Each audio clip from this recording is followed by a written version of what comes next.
Space, the final frontier.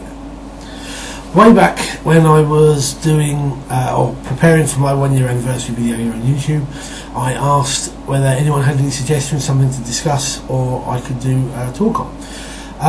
And Philippe One Gojira said that they'd like to see, well, he would like to see a review of a Star Trek game. And I thought, yay, why not? I'm not particularly good at reviews, so bear with me. But I've dug up 2 out of the 3 that I've played to give you an idea of what's been out there. I shall start with this Star Trek: The Role-Playing Game, published by FASA back in the 80s. This isn't my original one. This is a second-hand copy, as I'm not entirely sure what happened to my original version of this box set. But as you can see, this has pictured Enterprise, Kirk, Bones and Spock on the cover in the old classic uniforms. And I've got to say, this is one of my favourite role-playing games ever. I haven't played it in many years, but one of the reasons I liked about it was it's such a simple system, and it contains something which I've never seen executed quite as well, which I'll come to in a moment. Basically, the contents were 2 10-sided dice, a D10, percentiles and a standard, and you've got 3 books: the Starfleet Officer's Manual, the Cadet's Orientation Sourcebook, and the Game Operations Manual. And they just come in these thin, sort of bluey-grey cover books. This particular one is on the Starfleet Officer's Manual, is the character creation book. And essentially, what you have, so I can just flick to the rest page, you have a skill system not unlike Call of Cthulhu. Basically, it's a percentile-based skill system, and whatever you've got, you roll D100, equal or less, you pass, and with the GM's guidance, the more you pass by, the better result you get. Otherwise, it's pretty much that sort of system. Now, character creation I'll run through, because this is the area where I found that I really liked it.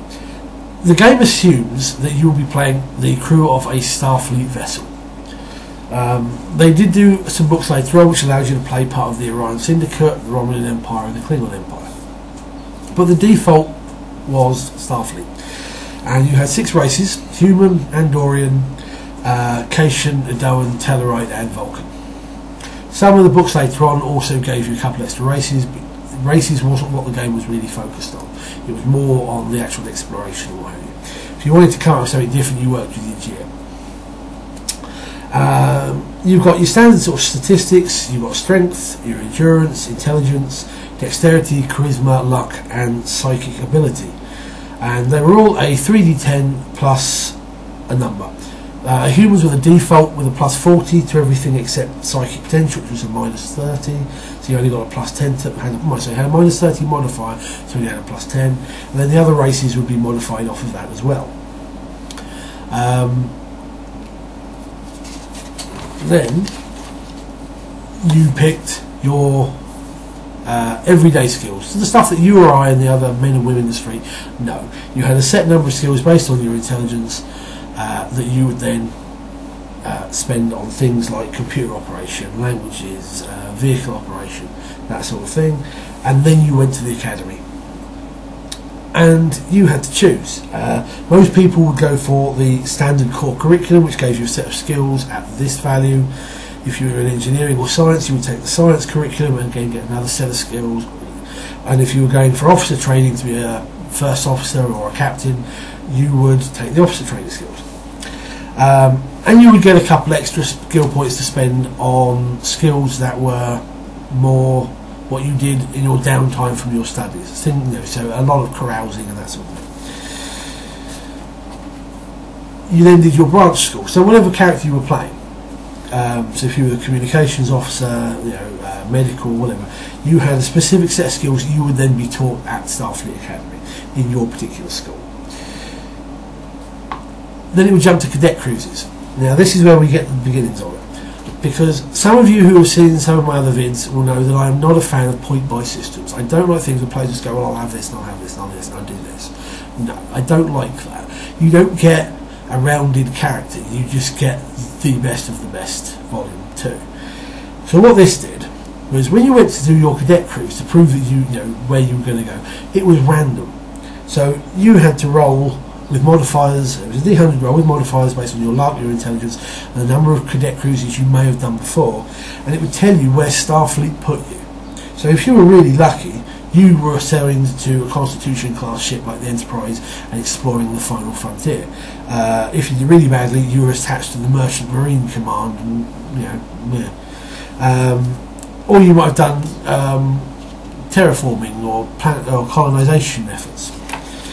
And depending on how well you did, if you did really badly, it was you haven't done well enough, do another one.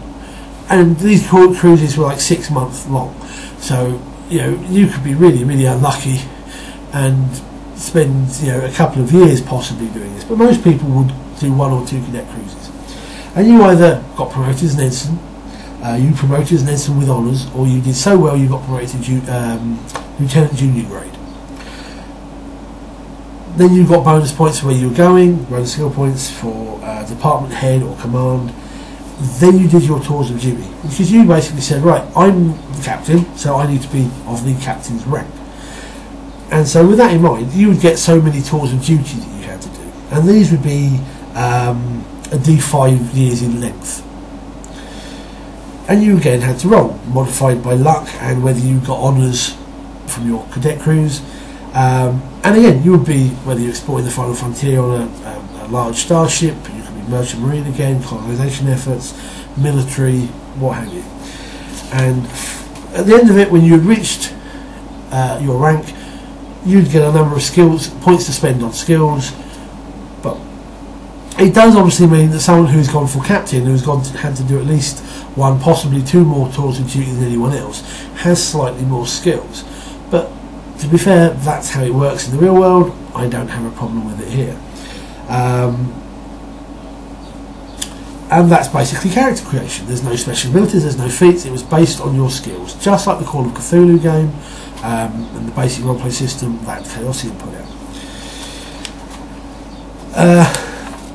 This book then gave you the combat system, or the standard combat system, and it's quite a clever one, because what it does is it takes your dexterity or agility.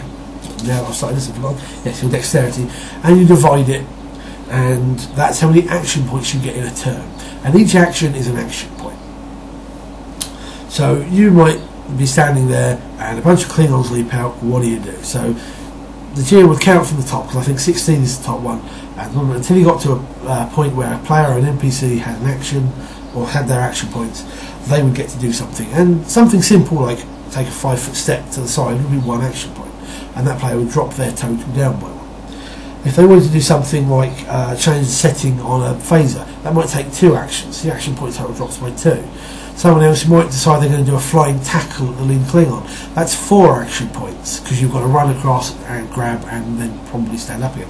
So you're not going to get to do something while everyone else does. And then slowly the action points drop down, and then at the end of the round they all reset again. So you might get several actions in a round, but you're not going to do them all in one go. And that works out quite well. The one area that doesn't have a combat system in this is the starship combat, which is really odd.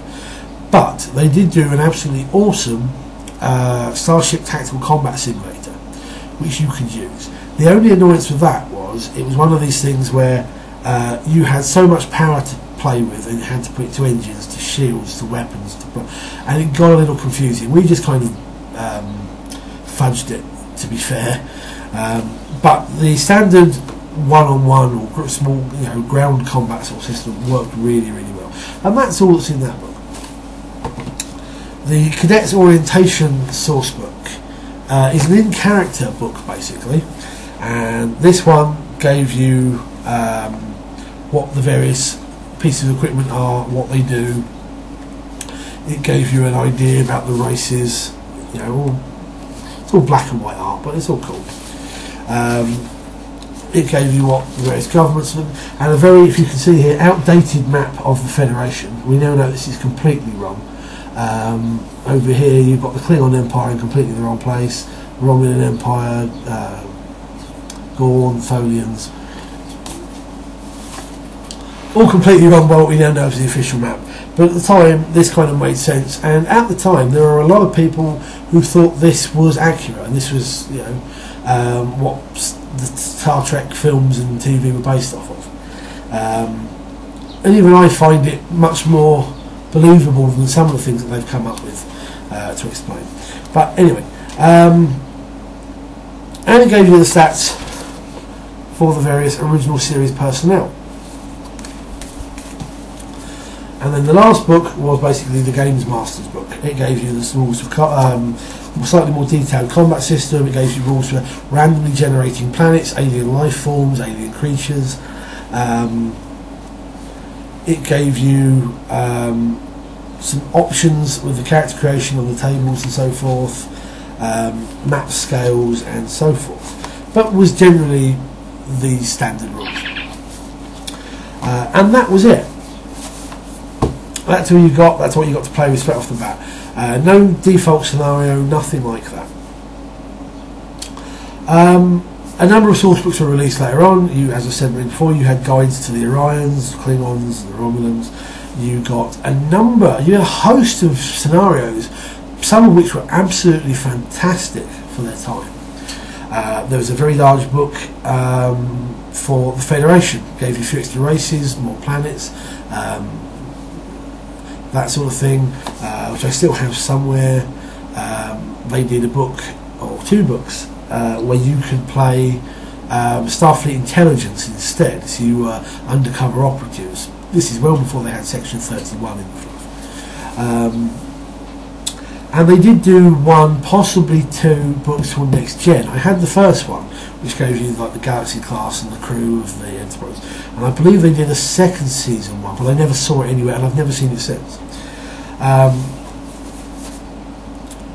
But I used to have a lot of fun running this. Never got to play it, unfortunately, always the GM. But I loved that. It's a very nice, sweet, simple system that does the job, and it fits the setting. Now, FASA lost the rights to this in the early 90s, shortly before they disappeared.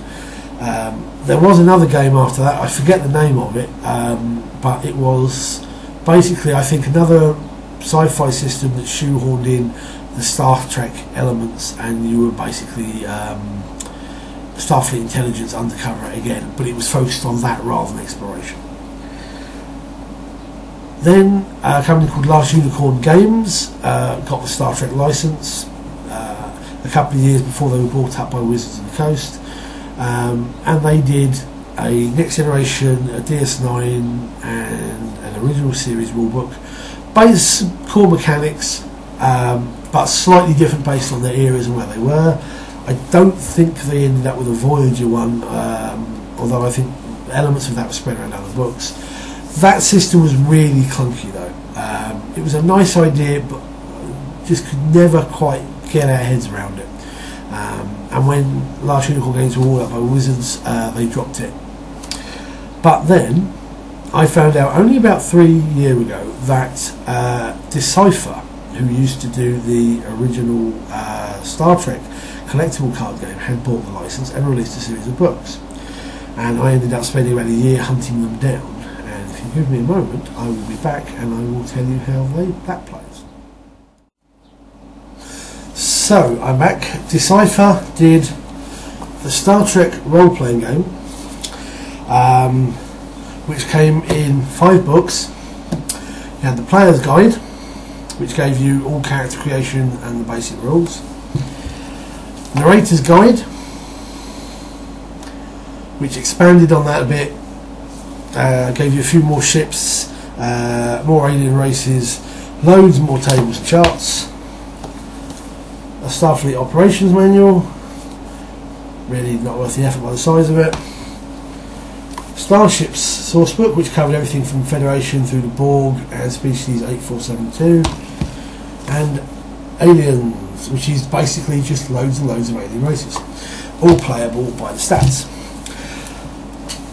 I'm not going to go through the character creation and everything else in this like I did with the FASA one, because this one is just far too complicated. It's also very badly laid out, because it will tell you, right, you do this, then you've got to do this, but the second step of character creation might be 3 chapters further in, and then the next bit might be 2 chapters before that, and then you'll be looking to 6 chapters, or you'll be looking to the end of the book. It wasn't condensed enough, and I think this is one of the reasons why perhaps this didn't do very well. The system was incredibly clunky.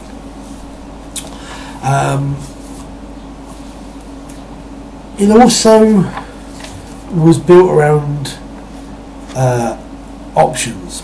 So you chose a background, you got certain skills off of that, or certain abilities, what they call edges. You might get a floor, like you might have been on Cestus 3 when the Gorn attacked, and therefore you have your hatred of Gorn. You could have been a Starfleet brat, or have you. Then you basically pick where you want it to be, scientist, soldier, what have you. Because this was one of the few beauties with this one, is that this system didn't assume you were playing Starfleet. You could play Starfleet officers on board the Enterprise for one scenario. You might then decide you want to play members of the Klingon Empire. You might be smugglers doing stuff on DS9, or trying to run the blockades around the Cardassian Union. Whatever you wanted, you could play another ship in the Delta Quadrant. It was all yours.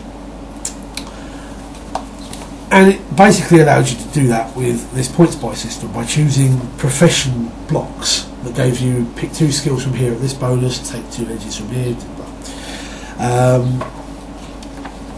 But it was far too happy with its tables and its modifiers. Things like this you can see here. This particular one is just for physical tests. Normally it's like, is it difficult to do? Is it, is it put out by 10? Is it very difficult to put out by 20? Here you've got modifiers based on the gravity, on whether it's icy, whether it's wet, whether it's something else, or and it meant that there was far too often the case where you were looking up modifiers or looking up rules, because it didn't really make an awful lot of sense. The Starship Combat system in this one was a clever idea. I quite liked it, but when we actually came to play it a year or so ago, it just didn't work. It looks great on paper, it reads great on paper, but it just doesn't work.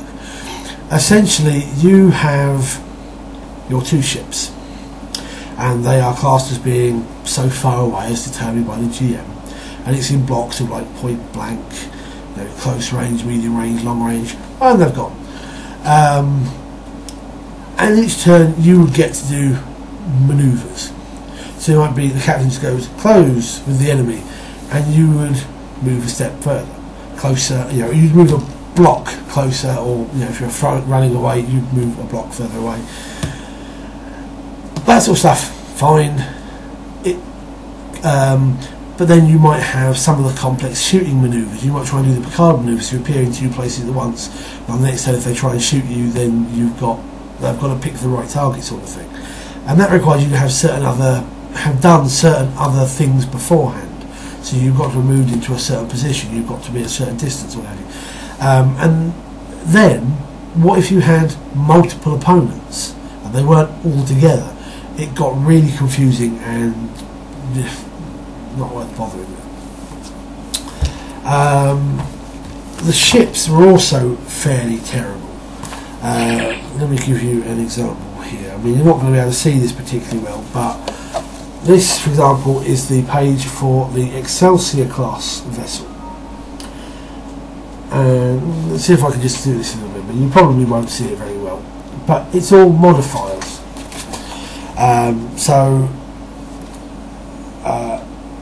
Phasers, the damage depends on range.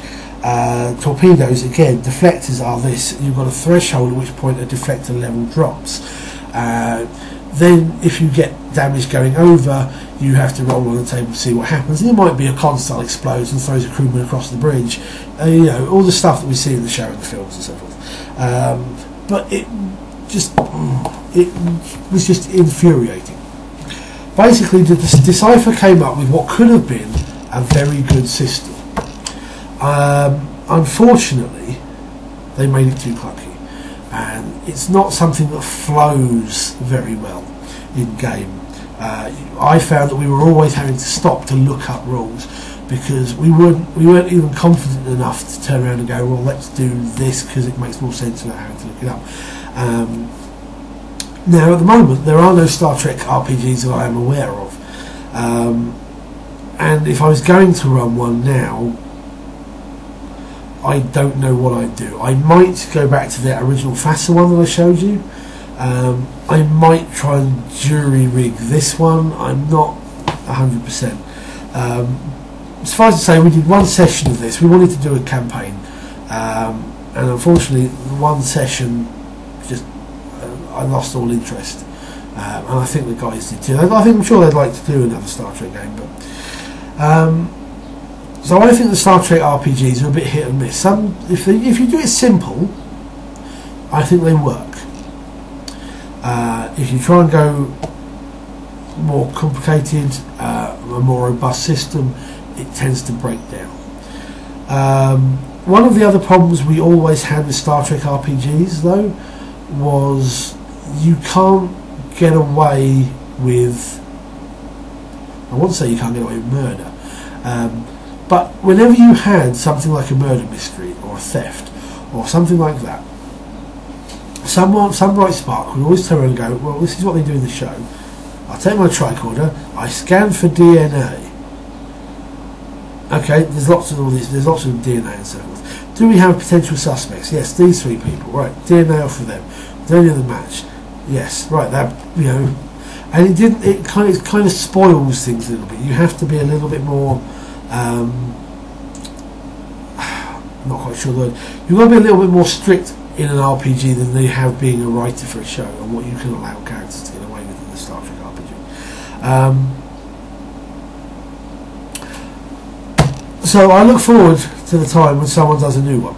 I don't know whether we'll see one for a while, because with the resetting of the universe, with the J.J. Abrams movie and everything, I don't know where it's going to go. But we shall see. Anyway, that's the review of the 2 systems that I've used. Sorry I can't give you much more on this, but only after playing one game and not really enjoying it all that much, I can't really give you too much more on it. But the original FASA game, if you ever see it second hand somewhere and you're a Trek fan or you want to run a Trek game, I recommend finding it, picking it up, running it. You won't regret it. Anyway, I'm Berix UK. You take care and happy gaming.